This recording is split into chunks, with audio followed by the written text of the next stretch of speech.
दोस्तों नमस्कार। आज स्वामी विवेकानंद जी का जन्म दिवस है। आज उनकी जयंती है। उस अवसर पर मैं सभी युवाओं को और सभी देश के वासियों को शुभकामनाएं देता हूँ।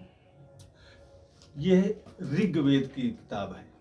इस धार्मिक ग्रंथ को और इस धार्मिक परंपरा को, वैदिक परंपरा को पूरे विश्व में फैलाने का यश पूज्य स्वामी विवेकानंद जी को प्राप्त है। वे युवाओं के प्रेरणा स्रोत रहे हैं। 19वीं सदी के सबसे बड़े विश्व धर्म गुरु रहे हैं। 20वीं सदी के आध्यात्मिक महापुरुष रहे हैं। उनके जीवन का सबसे बड़ा आदर्श वाक्य है, उठो जागो और तब तक मत रुको जब तक लक्ष्य न मिल जाए। इस मूल वाक्य का मेन उद्देश्य है युवाओं के दृष्टिकोण को भविष्य की ओर ले जाना, यानी युवाओं को फ्यूचर ओरिएंटेड बनाना। उन्होंने उस समय की तत्कालीन परिस्थितियों को देखा था। कोई संसाधन नहीं थे, युवाओं के पास कोई चीज नहीं था, बस उनका आत्मबल था और उस आत्मबल के सहारे आगे की ओर भविष्य को सुधारने की बात स्वामी विवेकानंद ने कही थी। अगर हम पास्ट ओरिएंटेड हैं, अगर हम अतीत की ओर ध्यान देते हैं, अतीत का चिंतन करते हैं, ये हमारे लिए बहुत ज्यादा घातक होगा। इसलिए फ्यूचर ओरिएंटेड होना बेहद जरूरी है। हम अतीत के ग्रंथ पढ़ते हैं, हम अतीत के महापुरुषों का चिंतन करते हैं, हम अतीत का चिंतन करते हैं। अतीत के ग्रंथ पढ़ना, अतीत के महापुरुषों के विषय में पढ़ना, अतीत का चिंतन करना बुरा नहीं है, किंतु अगर यह चिंतन, ये अतीत का चिंतन अगर भविष्य के मार्ग में बाधा बन जाए तो ये देश के लिए खतरनाक होता है, समाज के लिए खतरनाक होता है और युवाओं को भ्रमित करने वाला होता है। इसलिए युवाओं का मन हमेशा फ्यूचर ओरिएंटेड होना चाहिए। इस बात पर स्वामी विवेकानंद जी ने बेहद जोर दिया था अपने सभी सिद्धांतों पर और सभी आदर्शों पर। उनका कहना था कि पता नहीं वो कौन सा क्षण था जबकि हमारे देश के युवा अतीत की ओर ध्यान देने लगे थे। सारा चिंतन अतीत की ओर हो गया था। अतीत, ये मान लेना कि अतीत ही सब कुछ है, ये अपने देश के लिए, समाज के लिए बहुत ज्यादा खतरनाक है। इससे नुकसान होने वाला है। उन्होंने देखा था रूस के बच्चे उस समय अंतरिक्ष में जाने की बात सोचते थे, अमेरिका के बच्चे मंगल ग्रह पर जाने की बात सोचते थे, जापान के बच्चे टेक्निकली सारी सुविधाएं उपलब्ध कराने की बात सोचते थे। लेकिन हमारे देश के बच्चों में आज भी वही मानसिकता है, पुरानी मानसिकता, अतीत की ओर मानसिकता और अतीत की समस्याओं में उलझे रहने की मानसिकता। उनके पास कोई यूटोपिया नहीं है, कोई फ्यूचर की कार्य योजना नहीं है, कोई भविष्य की कार्य योजना नहीं है। उनके चिंतन का विषय सिर्फ यही है कि कटप्पा ने बाहुबली को क्यों मारा। इस चिंता से जब तक, ऐसी बेबुनियाद बातों से जब तक युवा अपनी मानसिकता को नहीं बदलेंगे, अपने दृष्टिकोण को नहीं बदलेंगे और भविष्य की समस्याओं की ओर नहीं केंद्रित करेंगे, तब तक देश के प्रगति की गति धीमी रहेगी।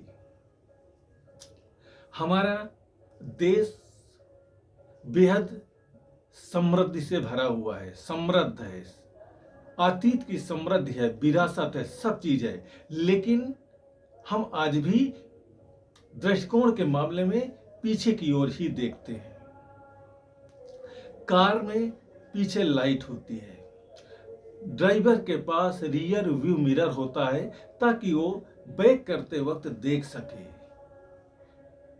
ये जरूरी भी है, लेकिन कभी भी ड्राइवर का मुंह पीछे करके नहीं बैठाया जाता। पीछे देखना जरूरी है, लेकिन सिर्फ सावधानी के लिए। इससे ज्यादा नहीं। अगर पीछे सावधानी बरतने के बजाय हम पीछे की ओर ही देखने लगे तो भी दुर्घटना होना निश्चित है। ईश्वर ने हमें दो आंखें दी है, दोनों सामने की ओर दी है। अगर पीछे देखना इतना जरूरी होता तो शायद एक आंख पीछे भी देता, लेकिन नहीं। प्रकृति ने हमें फ्यूचर ओरिएंटेड बनाया है, सामने की ओर देखने के लिए बनाया है,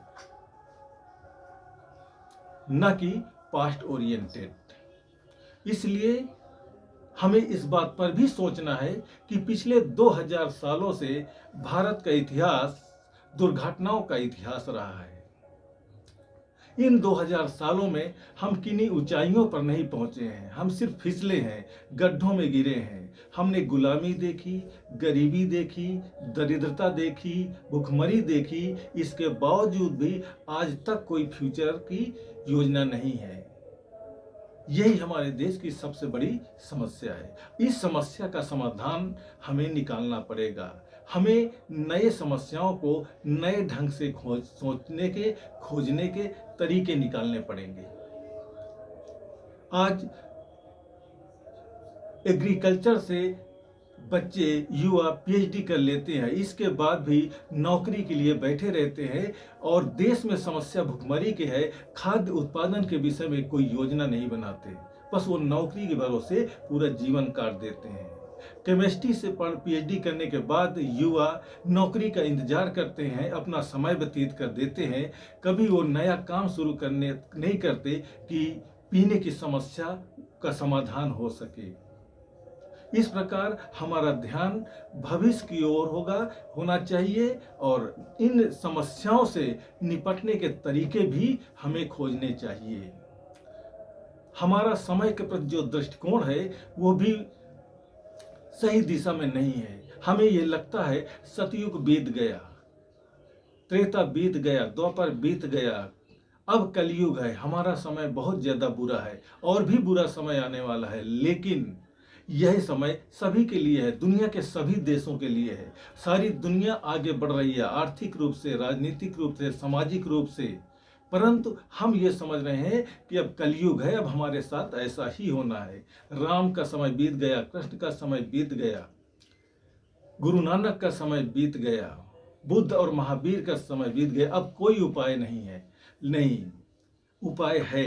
हमें वही भविष्य के नजरिए से देखना पड़ेगा। हर चीज को भविष्य को ध्यान में रखकर सोचना पड़ेगा। बेटा बाप का सबूत होता है। अगर बेटा गलत निकल जाए तो बाप ठीक था, यह बात केवल मन बहलाने की होगी। बाप के अच्छे होने का यह प्रमाण नहीं हो सकती। इसलिए अगर हमें यह बताना है कि हमारे महापुरुष, हमारे राम कृष्ण महान पुरुष थे, तो फिर हमें राम और कृष्ण, महावीर और बुद्ध जैसे अनेकों प्रतिभाएं पैदा करनी पड़ेंगी, निर्मित करनी पड़ेंगी।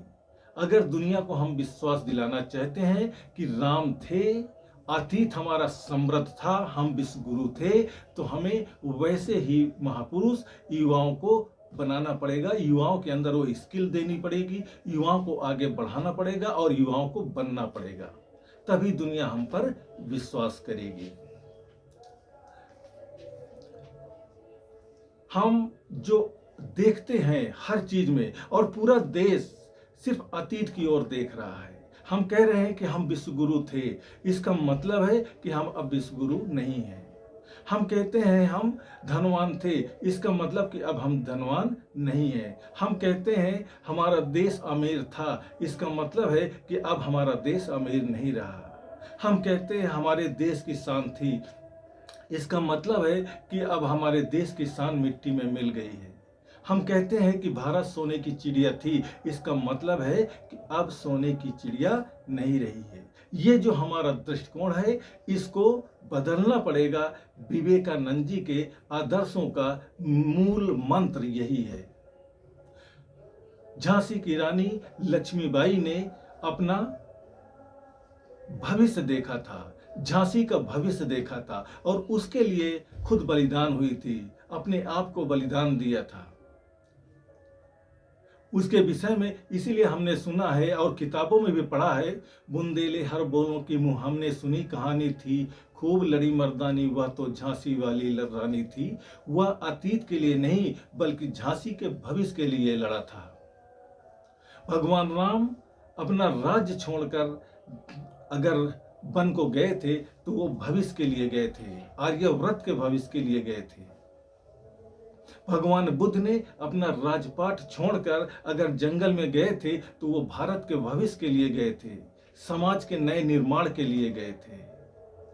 सुभाष चंद्र बोस ने अगर अपने आप को बलिदान दिया था, स्वतंत्रता आंदोलन में अग्रणी भूमिका निभाई थी और बोला था, वह खून कहो किस मतलब का जिसमें उबाल का नाम नहीं, वह खून कहो किस मतलब का जो आ सके देश के काम नहीं, वह खून कहो किस मतलब का जिसमें जीवन न रवानी है, वह जो परवश होकर बहता है वह खून नहीं है पानी है। यह नारा वो अपने अतीत के लिए नहीं बल्कि भारत के भविष्य के लिए दिया था और जो कुछ भी किया था वो भारत के भविष्य को संवारने के लिए किया था। ये सब लोग अपने युवा अवस्था में ये सारे कार्य किए थे और अपने भविष्य के निर्माण के लिए किए थे। इसलिए आज स्वामी विवेकानंद जी का यही संदेश था कि हमारे देश का युवा फ्यूचर ओरिएंटेड बने, पास्ट ओरिएंटेड नहीं।